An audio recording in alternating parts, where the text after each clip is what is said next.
Welcome back to another video from TWB, the Wrestling Bubble. My name is Richard. And I'm Anna. And, well, we got an AEW Dynamite review coming to you. So let's get started on that. Now, we won't be going in any particular order. If anything, I prefer to talk about what I actually enjoyed on the show and not to crap on it too much. But, there were certain things that I didn't like. But you want to go ahead and start it off? I want to start off with the Owen Hart Foundation's Women's Tournament semifinals. Mercedes Moné versus Athena. I would say this was a great match. A little few botches when they was trying to do the tombstone driver on each other. But actually it wasn't as bad. I hope they continue this story with Athena and Mercedes Moné because I feel like this will be a good storyline for Mercedes Moné and also a good storyline for Athena to show off her wrestling skill on Dynamite instead of Ring of Honor that she's been doing. Granted, Mercedes Moné won the match, but I feel like Mercedes Moné also is going to win the whole tournament to go against Toni Storm. And somehow, I do feel like Athena is going to cause Mercedes Moné the title shot. And that's how you revisit those two fighting each other again. Because they did have Boston on their feces last night. Yeah, I think Athena is definitely going to win the tournament to go on a challenge Toni Storm. I really didn't get the vibe from last night that Athena's, was bitter or that she's going to, come and screw Mercedes in the end and cost her the title match. But, I mean, it could happen. I would love to see it, because we need to run that back again, but not too soon, What happened next? What happened after the match, you have Toni Storm with all the fans showing, giving, Mercedes a little clap of her match and everything. I mean, that's their first time actually face-to-face somewhat with each other. So, believe it or not, I'm actually looking forward to Toni Storm versus Mercedes Moné. Yeah, and hopefully this is just the first of a few more matches to come from Mercedes and Athena. I thought it was hard hitting. The crowd was into it from start to finish. There were a few botches here and there, but overall I think they did a really good job. And I think Mercedes Moné winning was the right call because the bigger matches, Mercedes Moné and Toni Storm, that's if Mercedes Moné goes on to win the entire tournament, which we both believe she will. So, next up, we had a little backstage interview. Hangman Page is being interviewed by Renee Paquette when he's interrupted by the Young Bucks and Okada. Rainmaker. Young Bucks pretty much was just letting Hangman know that we should be good now. We're best friends. We took care of Swerve to not be a champion because, let's be honest, Hangman been talking about he never wants to see Swerve as a champion again. And then you have my highlight of the whole segment was Okada telling Hangman, you need to smile more. You're always looking angry. Then when Hangman walk away, he's going to say, smile, bitch. Then you see Hangman run back, and then Okada's like, oh, I just said smile. I saw you. Right. You should smile. Yeah, do you think Hangman is buying what the Young Bucks is selling? Talking about they did it for him? Yes and no. Yes, because he probably still somewhat trusts them. And then no, because they just up and dipped for a few months and didn't let Hangman know what was going on. Yeah, I feel like it's one of those things where it's like, well, you didn't let me in on the plan. Right. So are they really looking out for me or are they going to screw me in the end? So, yeah, I think that's what's going on. Nice little segment. It wasn't too long. It didn't overstay its welcome. Next. The next match, we have the Owen Hart Foundation Men's Tournament Qualifier Final. Hangman, who's going to go against the wild card. And ladies and gentlemen, who just signed with AEW, made his debut, was Josh Alexander. If anyone who doesn't know who Josh Alexander is, he is a former TNA Impact wrestler. I like the match. It was a good showing, good debut for Josh Alexander. The right man won, Hangman Adam Page. I don't like. There was something at the end of the match that happened where the prototype Kyle Fletcher came out to have a stare down with Hangman. Eventually they tussle. Don Callis comes down to the ring. Josh Alexander still standing by. Don whispers something in Josh Alexander's ear just as Hangman's about to hit with the buckshot lariat, and Josh Alexander comes in from behind, attacks Hangman Adam Page, and Don Callis, smiles and rejoices. I guess whatever he whispered to him, I don't know if they're having like a little small alliance, temporary alliance, or if he's gonna be joining the Don Callis family. I mean, last week we saw that they were taking applications, turning your resume. We got a new opening. So, I mean, that should be, nice to follow, see who ends up joining the Don Callis family. Thoughts on the match? It was a good match. I honestly hope that Josh Alexander does not join the Don Callis family, because it's like he literally just debuted to AEW, and it's like you're already going to throw him in the group already. Let's get him a few reps in, build a storyline with that, and see where it goes. I don't know what they're going to do with Hangman from here, because part of me feel like they're going to put Hangman against the Don Callis family. Here we go again. And then there's another time we don't see Hangman get a title shot. I honestly think this was just a part of their match, coming up for the Owen tournament, and I don't think it's gonna go any further than that. I don't think there's be a personal rivalry with the Don Callis family after the tournament, after the match.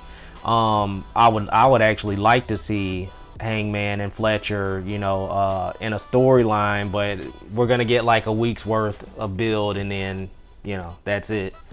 Well, let us know if you think that Josh Alexander is going to lie with Don Callis' family, and if there's going to be a continued storyline with Hangman. The next segment we have is Nick Wayne was actually about to cut a promo regarding the patriarchy having a father as the head. But it turns out Christian wasn't there for a month, and now Christian came back before Nick Wayne could even continue his little segment.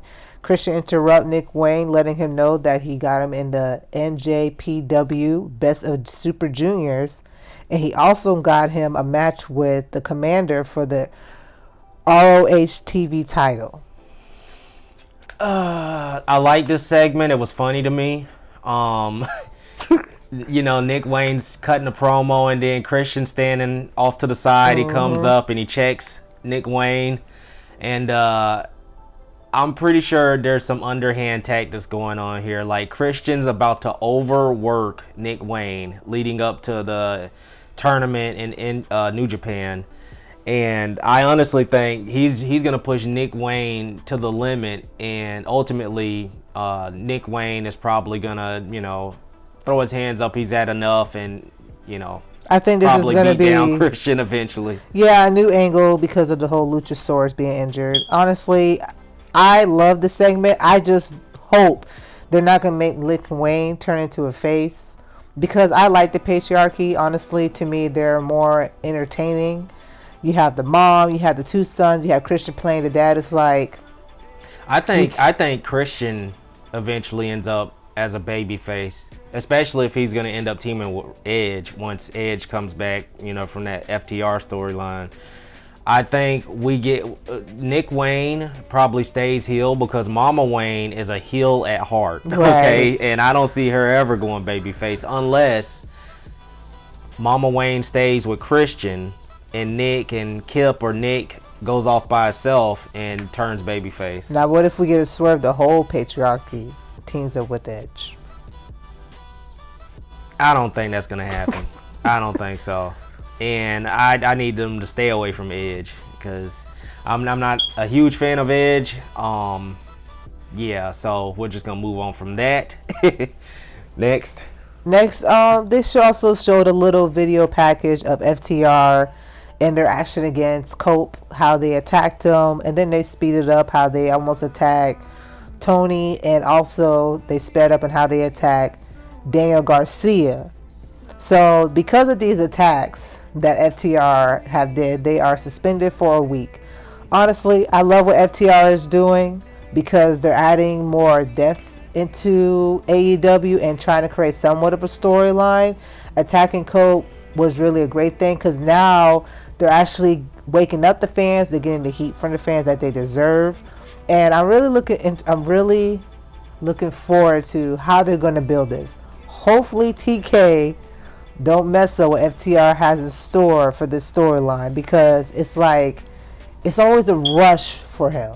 Like, okay, let's get it to the next pay-per-view. Yeah, he doesn't like to see it build for like weeks on end for a big payoff. He'd rather do it in like 2 weeks if possible and go ahead and rush the match. So yeah, this is something you got to let it breathe. You got to let it play out. Let it build up. I mean, they had a real friendship and everything, and for FTR to turn on Cope the way they did, yeah, this deserves a drawn out story, you know, culminating to a big payoff at whatever. I wouldn't say the next pay-per-view. I would do it after that, maybe All In. I agree. And that's possibly where we get Christian, you know, where I believe he's gonna return Cope ends right up, there. you know, needing help, and Christian's gonna be there when he needs it the most.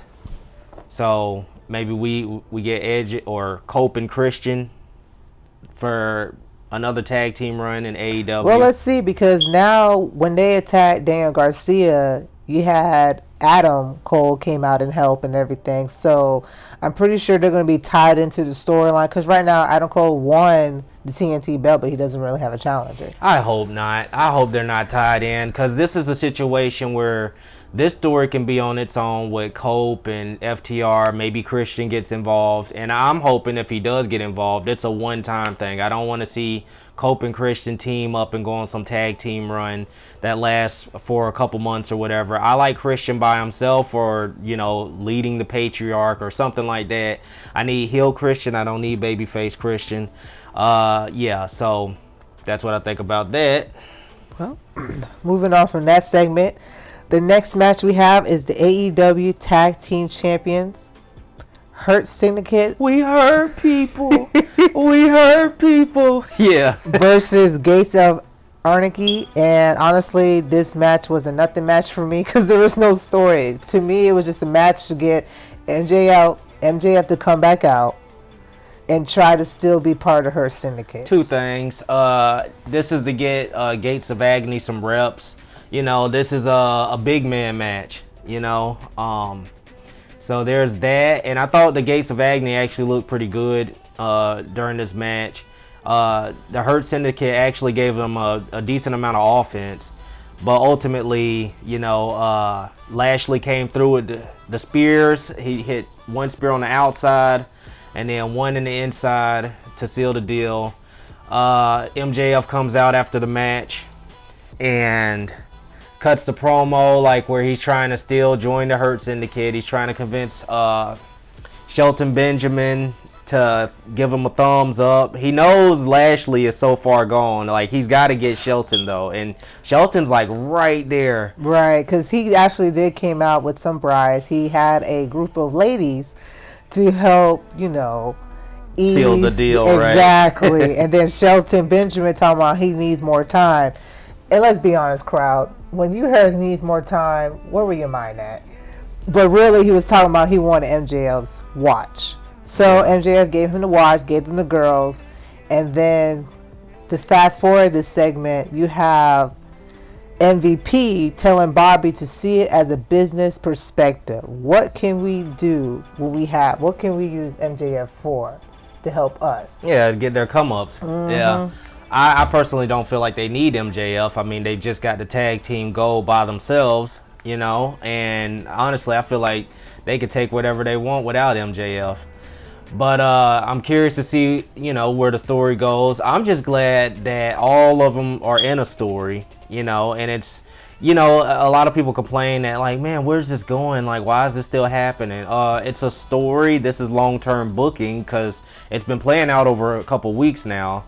And I just give it time. We wanted stories. You got one. Yeah. So the next match we have, honestly, to me, was the highlight of the night.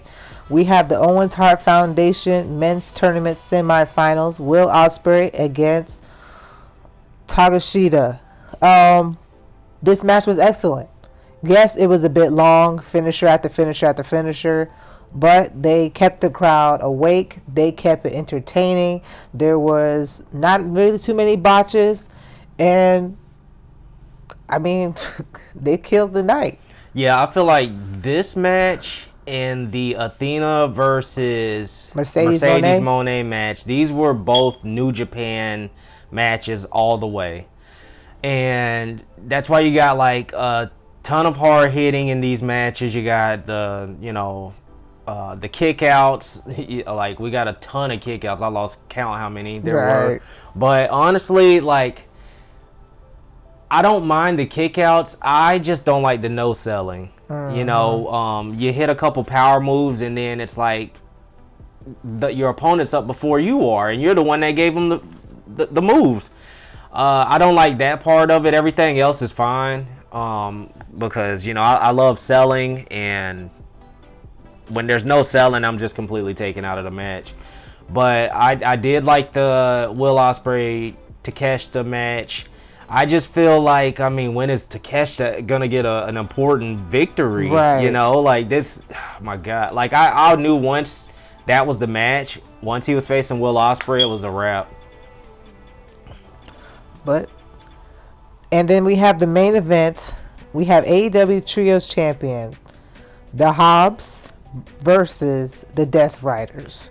Now, Hook was supposed to be part of this Trios match, but the Death Riders took him out, so they replaced Hook with Powerhouse Hobbs. Oh my gosh. Like, did you hear about what happened last week on Dynamite involving Hook? Yeah. Oh my gosh. Yo, and they kept him in the match. Like, Hook vomited during their match last week in the ring. And it was so nasty. But yeah, I don't want to talk about that too much. But this was a good match. It was kind of a short match. But we have new tag team champions in AEW, new trios champions in AEW, with the Ops picking up Will Hobbs to beat the Death Riders. Moxley was in the match instead of Pac, because Pac's out with an injury to his ankle. I am so glad that somebody took the belts off the Death Riders. And that leaves us with one more belt that needs to come home to AEW from the Death Riders. John Moxley, I'm looking at you. I believe that everyone at Death Rider is about to lose their titles. I'm not sure who's going to take the belt off of John Moxley, but the win was from Samoa Joe by tapping out Moxley. So I don't know if that means that Samoa Joe is going to go for the title again, which I hope not, because to me that's going to be a setup for a failure for him. I'd still love to see it. Yeah. Because Joe's cook, he would cook Moxley on the mic. And, both were in WWE for a little while. So I feel like they would probably work a good match together. They would have good promos back and forth. Joe needs to feel important. Yes, he's been in 2 main events back-to-back weeks, but it was for trios action. I need Joe to feel like a main eventer again. And, I feel like that's when Joe really gets in his bag, and that's when Joe's working on all cylinders. And yeah, who doesn't like Samoa Joe? It was crazy. After the match, you have all the baby faces came out of the locker room to celebrate. Yeah. With the Hobbs, because the Death Riders finally lost the title. So it's like, yay, y'all making AEW great again, kind of celebration. It's almost like a bunch of war games going on. But I'm actually glad that they took the belt off of Death Riders, the Trios belt. So now I'm looking forward to them to take the belt off of John Moxley, because in my opinion, he has been killing the ratings, not in a good way. It's like he's always all over the place with his promos, and then it's like, okay, get to the point. And then it's like, what are you doing? Like, you really don't really have a story or a character for me to feel what you're saying. So it's like, can we please take the belt off of him and let's get with somebody who actually will bring up the ratings again? Yeah. Well, the stories, I think having creative stories will bring up the ratings. Consistent creative stories and pushing your main event level people, men and women, consistently. And I mean that'll gain some of the fans' trust back, and ultimately when the fans are in tune with the product and they trust that you'll make better decisions, and then there's something interesting, i.e. storylines, that could change the viewership. Yeah, just last week the viewership was 659,000. Yeah, this week may be just a little bit higher, especially with WrestleMania happening this week. Fans are really hungry for wrestling, so I think everybody should get a little bump this week. Honestly, I want to know, who do you think, not you, I want to know in the comment section, who do you think is going to take the belt off of Jon Moxley? Is it going to be Darby Allin? Because we all keep hearing about Darby coming back from Mount Everest. Or will it be Swerve? Could it be Ospreay? Are they finally give Hangman another title shot? Who knows? So many questions. That's why we need you to comment below. We need you to like this video. Subscribe to the channel if you haven't. I don't know why you wouldn't. It's free. And as you can see, we're constantly pumping out videos. You got anything you want to say to the people? No, thank you for listening. Please subscribe and comment below. And look forward to our next video on NXT. And we're also going to be doing a video on WrestleMania. Thank you.